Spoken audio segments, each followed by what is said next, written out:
రాజన్న సిరిసిల్ల జిల్లా గంభీరావుపేట మండలంలోని కొత్తపల్లిలోని రైతులు ఆందోళనకు దిగారు.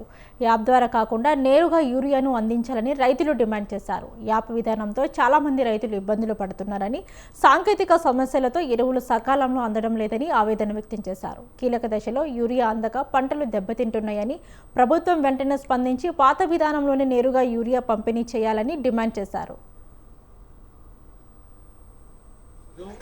కొత్తపల్లి గ్రామంలో ధర్నా కాదు నిరసన తెలియజేయడం జరుగుతుంది. యూరియా గురించి యూరియా ముఖ్యంగా ఏంటంటే ఫస్ట్ మా రైతు సంఘం యొక్క డిమాండ్ ఏంటంటే యూరియా యాప్ను తొలగించాలి. సెకండ్ ఆప్షన్ తొలగించి ఇంతకుముందు మన పాత పద్ధతి ప్రకారం యూరియా పంపిణీ చేయాలి. ఒకవేళ సాధ్యం కానిచో ఓటీపీ అనేది తీసేసి మన ఇంట్లో మహిళలు అనేటోళ్ళు గ్యాస్ బుక్ చేసుకుంటారు ఈజీగా. ఆ రకంగా రైతుకు ఆ సౌకర్యం కల్పించాలి. ఇంకొకటి ఏంటంటే ఈ రైతు యూరియా యాప్ వల్ల ఈ రైతులు అంటేనే 50% చదువుకోని వాళ్ళు ఉంటారు, కొందరు పెద్ద మనుషులు ఉంటారు. వాళ్ళ పేరు మీద ల్యాండ్ రిజిస్ట్రేషన్ అయి ఉంటుంది, వాళ్ళకి మొబైల్ నంబర్ తెలియదు, వాళ్ళకి అసలు పెద్ద ఫోన్లే ఉండవు.